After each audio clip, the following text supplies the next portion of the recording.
எண்ணமெல்லாம் சிறகடிக்கும், எண்களெல்லாம் வழி கொடுக்கும், எந்நாளும் ராஜமுகம், எளியோரின் ஏறுமுகம். எந்த நிலை வந்தாலும் வந்த நிலை மாறாத நமது Rajanilai. Rajanilai TV, channel of astrology.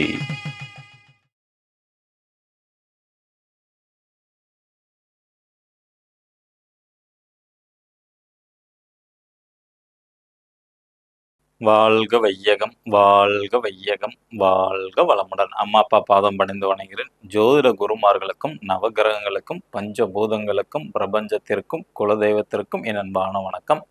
கதிரவன் மதியம் அங்காரன் முந்தையும் கருணை உள்ள சுரதம் குருவும் காரவன் காரியம் ராகுவும் கேதும் கருதுமிகு சுகமாக 11ஆம் இடம் வந்து உச்ச நிலையன் என்ற பரிவோடு வந்து அல்சைமன்றோ. உலகெங்கும் உள்ள ராஜநிலை டிவி ரசிக பெருமக்கள் அனைவருக்கும் உற்சாகமான இனிய காலை வணக்கம். இன்று பிறந்தநாள் மற்றும் திருமண நாள் கொண்டாடும் அனைவருக்கும் ராஜநிலை டிவி சார்பாக வாழ்த்துக்களை தெரிவிப்பது உங்கள் ராஜநிலை எண்கணித வித்தகர் லால்குடி செந்தில். இன்றைய பஞ்சாங்கம்: உத்தராயண காலம் விஸ்வாவசு வருடம் பங்குனி மாதம் 20ஆம் தேதி வெள்ளிக்கிழமை 3/4/2026. நல்ல நேரம் காலை 9:30 மணி முதல் 10 மணி வரை, மாலை 4:30 மணி முதல் 5:30 மணி வரை. கௌரி நல்ல நேரம் மதியம் 12:30 மணி முதல் 1:30 மணி வரை, மாலை 6:30 மணி முதல் 7:30 மணி வரை. ராகு காலம் காலை 10:30 மணி முதல் 12 மணி வரை. குளிய நேரம் காலை 7:30 மணி முதல் 9 மணி வரை. யமகண்டம் மதியம் 3 மணி முதல் 4:30 மணி வரை. மேற்கு திசை இன்று சூலம். புதிய விஷயத்துக்காண்டி உங்க வீட்டிலேருந்து வெளியில போகும்போது அந்த திசை மேற்கா இருந்தால் கொஞ்சம் வெளில சாப்பிட்டுட்டு போங்க. இன்றைய தேதி துவிதியை தேதி, நட்சத்திரம் சித்திரை நட்சத்திரம், யோகம் வியாக்காதம் நாம யோகம் மதியம் 2:06 வரை, பின்பு அர்ஷனம் நாம யோகம். கரணம் தைத்துளை கரணம், சந்திராஷ்டமம் பூரட்டாதி நட்சத்திரத்திற்கு. கிரக நிலவரங்கள்: மேச ராசியில் சுக்கிர பகவான், மிதுன ராசியில் குரு பகவான், சிம்ம ராசியில் கேது பகவான், துலா ராசியில் சந்திர பகவான், கும்ப ராசியில் புதன் பகவான் மற்றும் ராகு பகவான், மீன ராசியில் சூரிய பகவான், செவ்வாய் பகவான் மற்றும் சனி பகவான். நம்ம பங்குனி மாத பலன்கள் தான் பார்க்குறோம் 12 ராசிக்கும். இன்னைக்கு மகர ராசியோட தொடர்ச்சியை வந்து பார்க்குறோம்.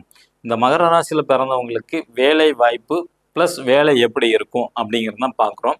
மகர ராசிக்கு வந்து 6ஆம் இடம்ங்கிறது வந்து பார்த்துக்கிட்டிங்கன்னா மிதுன ராசி வரும். 6ஆம் இடம் மிதுன ராசியாக வரும். அங்கே வந்து குரு பகவான் இருக்கிறாங்க. அதே மாதிரி வந்து பார்த்துக்கிட்டிங்கன்னா அந்த 6ஆம் அதிபதியான புதன் வந்து 2ஆம் இடத்துல வந்து இருக்கு, செவ்வாயோட சாரத்தில் வந்து இருக்கிறாங்க. அப்போ நிச்சயமாக புதுசாக வேலை தேடிக்கிட்டு இருக்க நபர்களுக்கு வந்து வேலை வாய்ப்பு வந்து கிடைக்கும். ஓகேங்களா? ஆல்ரெடி வேலையில் இருக்கிறவங்களுக்கு வந்து பார்த்திங்கன்னா சின்ன சின்ன இடையூறுகள் வந்து ஏற்படும். கொஞ்சம் கவனம் தேவை. வேலையில் இருக்கிறவங்களுக்கு கொஞ்சம் கவனம் தேவை. ஓகேங்களா? அடுத்தது, கணவன் மனைவியோட ஒற்றுமை எப்படி சார் இருக்கும் அப்படின்னு கேட்டுக்கிட்டிங்கன்னா, 7ஆம் இடம் சந்திரன் அவர் வந்து லக்னத்திலே, அதாவது மகர ராசியிலே இருக்கிறாரு. ப்ளஸ் திருவோண நட்சத்திரம் அவர் சுயசாரம் பெற்று இருக்கிறனால நல்ல கணவன் மனைவிக்குள்ள நல்ல ஒற்றுமை ஏற்படும். காதல், அன்பு, பாசம் எல்லாமே உண்டு. புதுசாக கிஃப்ட் வாங்கி கொடுப்பாங்க. அந்த மாதிரி அமைப்புகள் அதிகம் உண்டு. திருமணம் நடக்குமா சார் அப்படின்னு கேட்டிங்கன்னா, நிச்சயமாக திருமணம் வந்து நடக்கும். அடுத்தது, 9ஆம் இடம்ங்கிறது தந்தையை குறிக்கக்கூடியது. ஓகேங்களா? அப்போ மகர ராசிக்கு 9ஆம் இடம் அப்படிங்கிறது வந்து பார்த்தீங்கன்னா கன்னி வீடாக வரும். அதன் அதிபதி புதன் பகவான். ஓகேங்களா? அவரு 2ஆம் இடத்துல செவ்வாயோட சாரத்திலே வந்து இருக்கிறாங்க. அப்போ தந்தைக்கு வந்து பார்த்தீங்கன்னா சின்ன சின்ன கோபங்கள் அதிகமாக வரும். ஏன்னா அங்கே வந்து பார்த்தீங்கன்னா செவ்வாயோட சாரம் புதன் பகவான். அதனால பல், கண் சம்பந்தப்பட்ட பிரச்சனை, இரத்த சோகை, இரத்தத்தோட அளவு கம்மியாக இருக்கிறது, ஹீமோகுளோபின் கம்மியாக இருக்குது, இந்த மாதிரி அமைப்பெல்லாம் தந்தைக்கு வரும். ப்ளஸ் கோபம், அடுத்தவங்களை வந்து பேசும்போது கொஞ்சம் புண்படுற மாதிரி பேசுறதுக்கான வாய்ப்புகள் அதிகம் உண்டு. இந்த ஒரு மாதத்துக்கு மட்டும்தான். ஓகேங்களா? அடுத்து வந்து பார்த்தீங்கன்னா ஆரோக்கியத்தில் வந்து அவங்க கவனமாக இருக்க வேண்டும். இல்லைன்னா கொஞ்சம் சின்ன சின்ன இடையூறுகளை வந்து சந்திப்பார்கள். ஓகேங்களா? அடுத்தது வந்து பார்த்தீங்கன்னா 10ஆம் இடம். 10ஆம் இடம்ங்கிறது வந்து தொழிலையும் மாமியாரையும் குறிக்கக்கூடியது. அப்போ மகர ராசிக்கு 10ஆம் இடமான துலாம், அந்த அதிபதியான சுக்கிரன் உச்ச நிலையில் வந்து இருக்கிறாங்க. எனவே இவங்க வந்து மாமியாருங்கிறது யார் பேச்சையும் கேட்க மாட்டாங்க. அவங்களும் தன்னோட ஆரோக்கியத்துல கவனம் செலுத்த மாட்டாங்க. ஏன்னா துலாம் அதிபதியான அதுக்கு 6ஆம் இடமான மீனத்துல போய் இருக்கிறனால, கண்டிப்பாக அந்த நோய் நொடிங்கிறது, ஆரோக்கியத்துல வந்து கவனம் விடுறது, இதெல்லாம் அமைப்பு வந்து மாமியார் கண்டிப்பாக இருக்கும். கொஞ்சம் கோபக்கணம் அல்லது வந்து சோம்பல் தன்மை அதிகமாக இருக்க வாய்ப்புகள் வந்து உண்டு. இப்ப தொழில்ல வந்து பார்த்துக்கிட்டீங்கன்னா, அதே இடம் தான். அவர் உச்சமா இருக்கிறாரு. சனி பகவானோட சேர்ந்து இருக்கிறாங்க. கொஞ்சம் வந்து பார்த்துக்கிட்டீங்கன்னா, போட்டி, பொறாமை, தடை, தாமதம் அந்த மாரி வந்து ஏற்படும். லாபம் ஒரு சைடு வந்தாலும், புதிய போட்டி நீங்க என்ன தொழில் பண்றீங்களோ, அதுக்கு ஆப்போசிட்ல ஒரு கடை வச்சிருப்பான். அப்படிங்கிற மாரி இப்ப புதிய நிலைமை வந்து வரும். ஓகேங்களா? இந்த பங்குனி மாசத்துல. அடுத்தது 11ஆம் இடம் அப்படிங்கிறது வந்து பார்த்தீங்கன்னா, உங்க கூட பிறந்த மூத்த சகோதர, சகோதரி அல்லது மருமகன், மருமகள வந்து குறிக்கக்கூடிய இடம் 11ஆம் இடம். மகர ராசிக்கு 11ஆம் அதிபதியான செவ்வாய் 2ஆம் இடத்துல ராகு சாரத்துல வந்து பயணம் செய்றாங்க.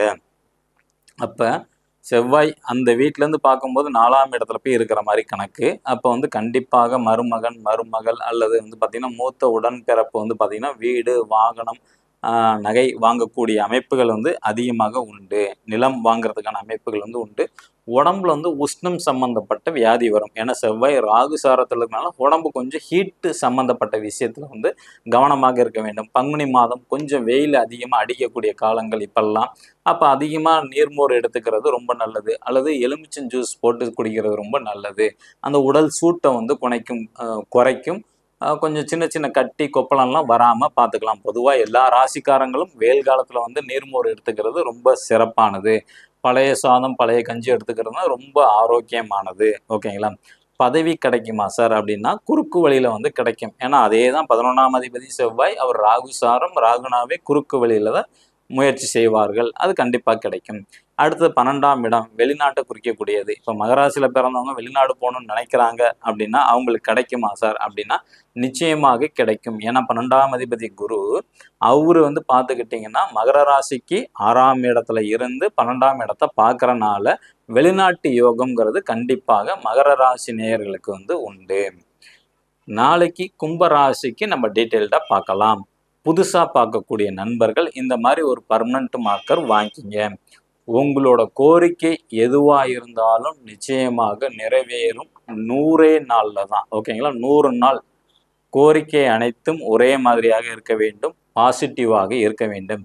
இப்ப திருமணம் நடக்க வேணுமா? குழந்தை பாக்கியம் வேணுமா? இடம் வாங்க வேண்டுமா? ப்ரொமோஷன் வேண்டுமா? கொடுத்த பணம் மீண்டும் வர வேண்டுமா? ஆரோக்கியம் மேம்படணுமா? இது மாதிரி எதா இருந்தாலும் பாசிட்டிவா தான் நீங்க நினைக்கணும். கடன் அடையணும்னு எண்ணக்கூடாது. ஏன்னா கடன்னா நெகட்டிவா வந்துரும். புரியுதுங்களா? அப்ப அதுக்கு பதிலா நல்ல வருமானம் வருது அப்படின்னு நீங்க சொல்லணும். நல்ல வருமானம் வேண்டும் அப்படின்னு. அது பாசிட்டிவா மாறிரும். நோய் குணமாகும்னு வேண்டக்கூடாது. அது வந்து நோய்ங்கிறது நெகட்டிவ். அப்ப நான் ஆரோக்கியமாக இருக்கிறேன் அப்படிங்கிறது பாசிட்டிவ். ஏதாவது ஒரு பொண்ணு கிடைச்சா பரவால்ல அப்படின்னு சொல்லக்கூடாது. ஏன்னா திருமணத்துக்கு எப்படியாச்சும் ஒரு கல்யாணம் பண்ணிறணும் அப்படின்னு நினைப்பாங்க. அதெல்லாம் நெகட்டிவ். நடக்கவே நடக்காது. நல்ல சந்தோஷமாக திருமணம் நடத்துறோம் அப்படின்னு சொல்லணும். அப்ப அங்க நீங்க பாசிட்டிவா சொல்லும்போது, ஆட்டோமேட்டிக்கா உங்களுக்கு எல்லாமே பாசிட்டிவா தான் நடக்கும். ஓகேங்களா? இப்ப நம்ம இந்த மாசம் 20ஆம் தேதிக்கு மேல லக்னமும், ராசியும் சேர்த்து சொல்றேன். ஏன்னா நண்பர்களுக்கு வந்து பார்த்தீங்கன்னா, மேக்ஸிமம் அந்த லக்னத்த ஆக்டிவேட் பண்ண குடுக்கும்போது, அவங்களோட கோரிக்கை வந்து நல்லா நிறைவேறுதுன்னு சொன்னாங்க. அதனால தான் இந்த 20ஆம் தேதிக்கு மேல உங்களுக்கு வந்து பார்த்தீங்கன்னா, நம்ம லக்னத்தையும் சேர்த்து சொல்றோம். நீங்க லக்னம் தெரிஞ்சிருந்தா லக்னத்துக்கு உண்டான நம்பர் எழுதுங்க. ஏன்னா ஒரு சில பேர் வந்து கடக லக்னத்துல பிறந்திருப்பாங்க. ராசி வந்து மேச ராசியா இருக்கும். ஓகேங்களா? அப்ப நான் எத சார் ஃபாலோ பண்றது அப்படிங்கிற ஒரு டவுட் வரும். அதனால நீங்க ஃபர்ஸ்ட் கடக லக்னத்துக்கு உண்டான நம்பர், நான் கடக ராசி அல்லது கடக லக்னத்துல பிறந்த நண்பர்கள்னு சொல்லியிருந்தேன்னா, அந்த தான் நீங்க வந்து எடுத்து எழுதணும். எழுதும்போது அந்த கோரிக்கை நல்லா மனசுல வச்சுங்க. மேச ராசி அல்லது மேச லக்னத்தில் பிறந்த நண்பர்கள் இன்று பயன்படுத்த வேண்டிய ராஜநிலை அதிர்ஷ்ட எண் 45. ரிஷப ராசி அல்லது ரிஷப லக்னத்தில் பிறந்த நபர்கள் இன்று பயன்படுத்த வேண்டிய ராஜநிலையின் அதிர்ஷ்ட எண் 72.